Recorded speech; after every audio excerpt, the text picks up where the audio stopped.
नमस्कार, फाइटर समाचार में आपका स्वागत है। पेश आज 19 जनवरी शाम 7 बजे राजस्थान की खास खबरें। बांसवाड़ा जिले के घाटोल कस्बे में प्रतापगढ़ एसीबी ने एक बड़ी कार्रवाई को अंजाम दिया है। प्रतापगढ़ एसीबी ने घाटोल में कार्रवाई की है। टीम ने राजकीय उच्च माध्यमिक विद्यालय भंगोरों के खेड़ा के प्रधानाचार्य पवन कुमार जैन को 3700 रुपये की रिश्वत लेते रंगे हाथों गिरफ्तार किया है। प्रधानाचार्य पवन कुमार ने विद्यालय के प्रबोधक वृजेग पाटीदार को प्रतिनियुक्ति से नहीं हटाने की एवज में 10,000 रुपये की रिश्वत मांगी थी। एसीबी के एएसपी डॉक्टर विक्रम सिंह के नेतृत्व में टीम ने इस कार्रवाई को अंजाम दिया है। आईपीएस आलोक श्रीवास्तव व आईपीएस राजीव पचार के निर्देशन में यह कार्रवाई की गई है। सीकर जिले के ढोलास ग्राम में बंद कमरे में सिगड़ी रखकर सोए वृद्ध दंपति की दम घुटने से मौत हो गई।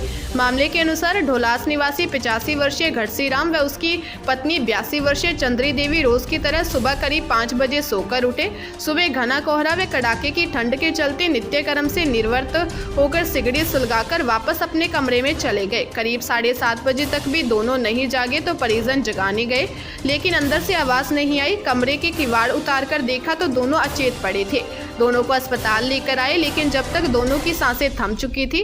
परिजनों के अनुसार घटसी राम रिटायर्ड सैनिक थे। उनके 2 लड़कों में बड़ा बेटा भी पूरा फौजी है तथा छोटा लड़का महेश फौज में नौकरी करता है तथा वर्तमान में झांसी में पदस्थापित है। सुबह छोटे बेटे महेश के पहुंचने के बाद दोनों का एक ही चिता पर अंतिम संस्कार किया गया। राजस्थान के 11 लाख से ज्यादा रीट अभ्यर्थियों का इंतजार खत्म हो गया है। माध्यमिक शिक्षा बोर्ड अजमेर ने रीट अभ्यर्थियों के प्रमाण पत्र जारी कर दिए हैं। बोर्ड ने प्रदेश भर में 11 लाख से अधिक लेवल 1 और लेवल 2 अभ्यर्थियों के पात्रता प्रमाण पत्र जिला स्तर पर भेज दिए हैं, जिन्हें पात्र अभ्यर्थी विद्यार्थी सेवा केंद्र से ले सकेंगे। माध्यमिक शिक्षा बोर्ड की ओर से जारी प्रमाण पत्र लेने में अगर कोई विद्यार्थी असमर्थ है तो वह उनके अपने आवेदन पत्र में अधिकृत व्यक्ति को मूल दस्तावेजों के साथ भी प्रमाण पत्र लेने भेज सकता है। इसके लिए विद्यार्थी की आईडी की फोटोकॉपी और रीट प्रमाण पत्र की फोटोकॉपी ले जाना जरूरी है। इसके लिए सुबह 10:30 बजे से दोपहर 3:30 बजे तक पात्रता प्रमाण पत्र अभ्यर्थी के मूल जिले में वितरित किए जाएंगे। 32,000 पदों पर भर्ती के लिए 10 जनवरी से 9 फरवरी तक आवेदन भरे जाएंगे, इसलिए अभ्यर्थियों को रीट के प्रमाण पत्रों की जरूरत पड़ेगी। उदयपुर जिले के गोगुंदा कस्बे में नाता प्रथा से विवाह करना परिवार के लोगों को अखर गया। महिला के पूर्व सहित आधा दर्जन लोगों ने दंपति को बंधक बना लिया। घटना गोगुंदा थाना क्षेत्र के मारूवास गांव की बताई जा रही है। विवाहिता के पहले पति और पीहर पक्ष ने लोगों ने दंपति के साथ जमकर मारपीट की। गोगुंदा थाने में मामला दर्ज होने के बाद पुलिस मामले की जाँच में जुट गई है। मारपीट का वीडियो भी सोशल मीडिया पर वायरल हो रहा है। फाइटर वायरल वीडियो की पुष्टि नहीं करता है। भूखमरी और कुपोषण के मामले में सुप्रीम कोर्ट ने केंद्र सरकार को कटघरे में खड़ा किया है। चीफ जस्टिस एनवी रमन्ना ने एक जनहित याचिका पर सुनवाई करते हुए पूछा कि मजबूर, लाचार और भूखे लोगों के लिए अब तक क्षेत्रीय उपलब्धता वाले पौष्टिक भोजन की व्यवस्था क्यों नहीं हो पाई? कोई सामूहिक और सामाजिक रसोई योजना क्यों शुरू नहीं की जा सकी? क्या सिर्फ चुनाव के वक्त ही इसकी याद आती है?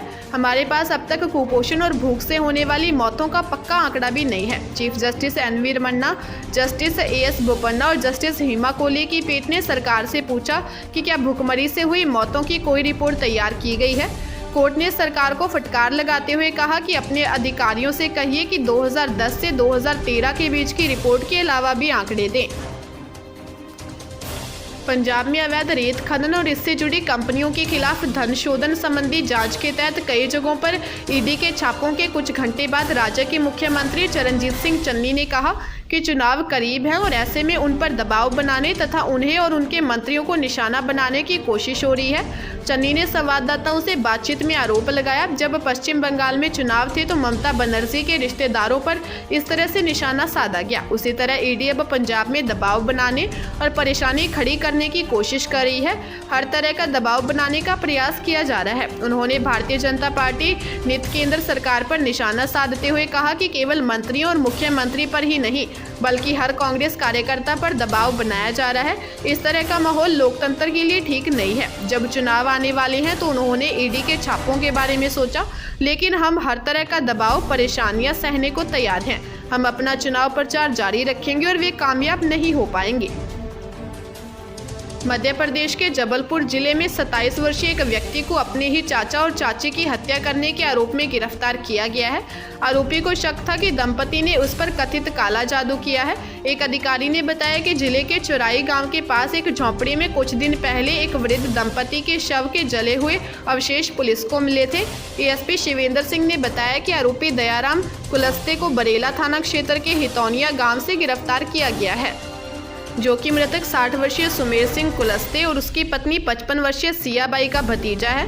उन्होंने कहा कि घटना 9 व 10 जनवरी की मध्य रात चौराई गांव के पास हुई थी।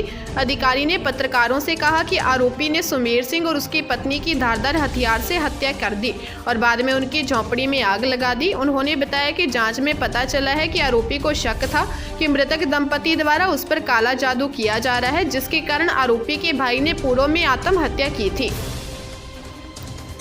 अलवर जिले के बहरोड पुलिस ने गांव नांगलिया के पास स्थित कंजर बस्ती में दबिश मारी, जहां एक युवक को हिरासत में लिया गया। थानाधिकारी सोनीलाल मीणा ने बताया कि डीएसपी आनंद राव के निर्देश पर नांगलिया की कंजर बस्ती में अनैतिक कार्य संचालित होने की सूचना पर कार्रवाई की गई, जहां बाहर से आए हुए लोग पुलिस की गाड़ी को देखकर फरार हो गए। पुलिस ने घरों की तलाशी ली, जहां पुलिस को देखकर भाग रहे झुंझुनू के एक युवक को हिरासत में लिया। पुलिस की कार्रवाई से बस्ती के लोगों में हड़कंप बना रहा।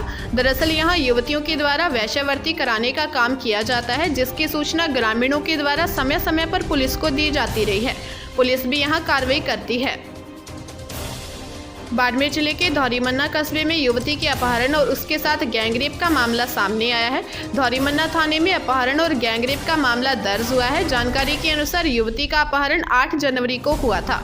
महेंद्र गिरी और 2 अन्य लोगों के खिलाफ गैंगरेप का मुकदमा दर्ज हुआ है। गुड़ामलानी सीओ शुभकरण मामले की जाँच कर रहे हैं। ताजा तरीन खबरों के लिए फाइटर न्यूज को सब्सक्राइब करें और बेल आइकन को प्रेस करें ताकि नई न्यूज अपडेट होते ही आपके फोन की घंटी बज जाए।